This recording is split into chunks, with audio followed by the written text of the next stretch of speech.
नमस्कार, मैं हूं प्रभाकर मणि तिवारी। आप देख रहे हैं मेरा खास कार्यक्रम पॉलिटिक्स विद प्रभाकर। असम के सिलचर में डोलू चाय बागान को लेकर जो कुछ चल रहा है ये आप जानते ही होंगे। मैं आपको लगातार अपडेट देता रहा हूं कि कैसे सरकार ने ग्रीनफील्ड एयरपोर्ट बनाने के लिए जबरन 2500 बीघे ज़मीन का अधिग्रहण कर लिया। उसके बाद सब मजदूरों का आंदोलन चल रहा था इसके विरोध में लोकतांत्रिक तरीके से, लेकिन बागान प्रबंधन ने अचानक रातों रात लॉकआउट का ऐलान कर दिया, तालाबंदी का ऐलान कर दिया और बागान में ताला लटका दिया। मजदूरों को इसकी कोई सूचना नहीं दी गई। सुबह मजदूर काम करने पहुंचे तो ताला लटका मिला उनको बागान के गेट पर और काम बंद की नोटिस लगी थी। तो क्यों ताला लगा इसका भी जवाब कहीं से कोई नहीं मिला। उसके बाद असम मजदूरी श्रमिक यूनियन ने 3 दिनों का अल्टीमेटम दिया था, कई बैठकें हुई उसके बाद और बागान में लॉकआउट खत्म करने पर सहमति बनी।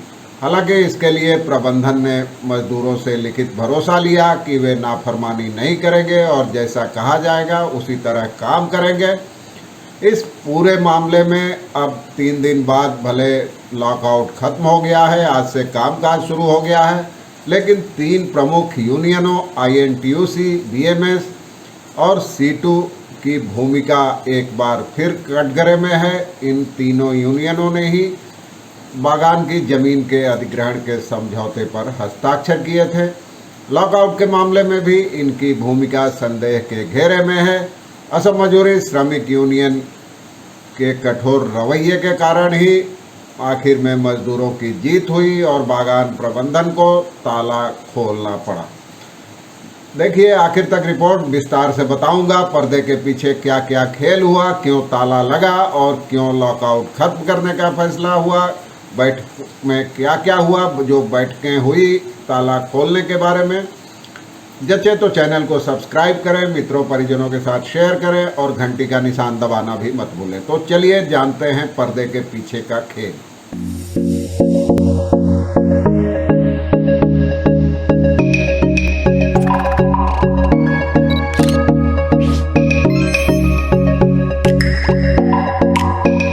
बागान में रातों रात लॉकआउट किया गया 27 जून की रात को, ये तो आप जानते ही हैं।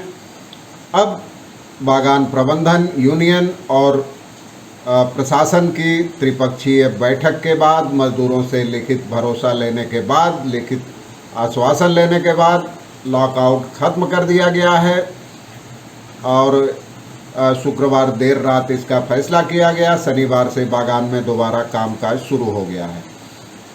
हालांकि बीते 2 दिनों के दौरान भी प्रबंधन और यूनियन के नेताओं के बीच बार बार बैठकें हुई। इसमें बैंक सहायक प्रबंधक, सहायक मैनेजर सुप्रिय सिकदार ने आरोप लगाया कि लंबे समय से मजदूर सही तरीके से काम पर नहीं आ रहे हैं और चाय के उत्पादन के लिए एक न्यूनतम अनुशासन की ज़रूरत होती है। मजदूरों में वो अनुशासन भी नज़र नहीं आ रहा है और वो अपनी मनमाने तरीके से काम करते रहे हैं। जहां काम करने को कहा जाता है वहां काम नहीं करते। तो उनका कहना था कि ऐसे लंबे समय तक अनुशासनहीनता की स्थिति में प्रबंधन के लिए कामकाज सुचारू रूप से चलाना संभव नहीं था।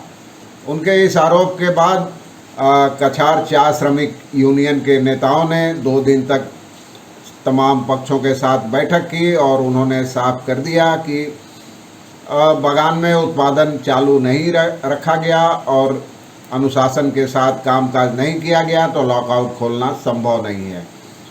और हालांकि बागान प्रबंधन ने भी साफ कर दिया कि मजदूरों को लिखित गारंटी देनी होगी कि बागान में सही तरीके से अनुशासन मानकर कामकाज करेंगे और अगर ऐसा हुआ, लिखित भरोसा मिला, तभी लॉकआउट वापस लेने, खत्म करने पर विचार किया जाएगा। 2 दिनों की बैठक के बाद बागान प्रबंधन ने आखिर में लॉकआउट वापस लेने का फैसला किया, खत्म करने का फैसला किया। और हालांकि उसके पहले बैठक में तमाम शर्तें जो प्रबंधन ने रखी थी उसको मान लिया गया और इसमें प्रशासन के प्रतिनिधियों के अलावा कछार चाय श्रमिक यूनियन के नेता अजीत सिंह, राजदीप ग्वाला, सरदिंदु भट्टाचार्य, सीटू की ओर से चुन्नीलाल भट्टाचार्य, समीरन आचार्य, सुप्रिय भट्टाचार्य और बीएमएस के राजीव नाथ और मैनेजर सुप्रिय सिकदर उपस्थित थे। उसी बैठक में तय किया गया कि कल से ये खोला जाएगा ताला और कामकाज शुरू होगा सुचारू रूप से। हालांकि इसमें अब असम मजदूरी श्रमिक यूनियन ने इस लॉकआउट को 3 दिनों के लॉकआउट को अवैध करार दिया है, जो 28 जून से शुरू हुआ था। पहले ही उसने अवैध करार दिया था और सहायक श्रम आयुक्त को एक पत्र भेजा था। तो अब सहायक श्रम आयुक्त की पहल पर ही बैठक हुई, एक उनके दफ्तर में ही बैठक हुई और 1 तारीख को दोपहर में फिर 4 यूनियनों और प्रबंधन के साथ त्रिपक्षीय बैठक हुई। हालांकि सीटू, आईएनटीयूसी और बीएमएस तीनों यूनियनों के जो अधिकारी थे, उन्होंने एक स्वर में उनका कहना था कि असम मजदूरी श्रमिक यूनियन अगर लॉकआउट वापस लेने के समझौते पर हस्ताक्षर करता है तो वो लोग उस पर हस्ताक्षर नहीं करेंगे। और इससे एक अचलावस्था की स्थिति पैदा हो गई, गतिरोध पैदा हो गया, क्योंकि तीनों यूनियनें इस बात पर अड़ी थी कि असम मजदूरी श्रमिक यूनियन इस पर हस्ताक्षर नहीं करेगी लॉकआउट वापस लेने के फैसले पर।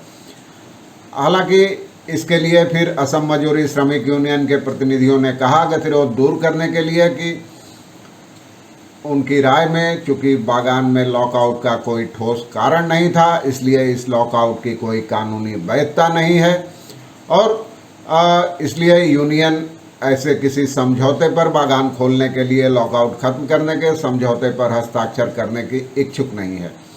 असम मजदूरी श्रमिक यूनियन ने तीनों प्रमुख यूनियनों के प्रतिनिधियों के रवैये पर भी हैरत जताया और बिना शर्त बागान खोलने की मांग रखते हुए बैठक से वॉकआउट कर दिया।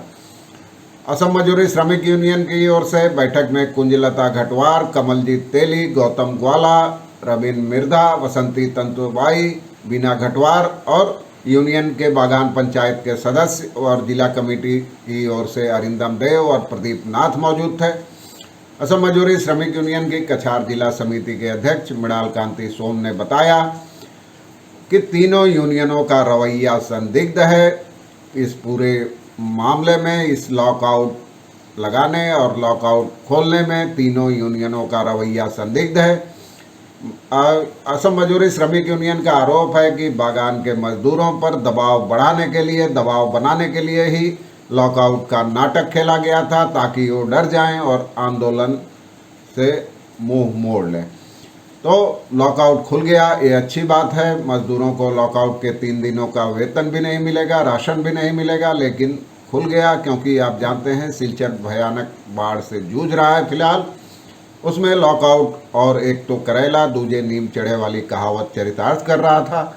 यह खुशी की बात है कि फिर बागान में कामकाज शुरू हो गया है। आज के लिए बस इतना ही। देखते रहिए चैनल, नए अपडेट के लिए जैसे तो सब्सक्राइब करें। एक बार फिर अनुरोध। धन्यवाद, नमस्कार।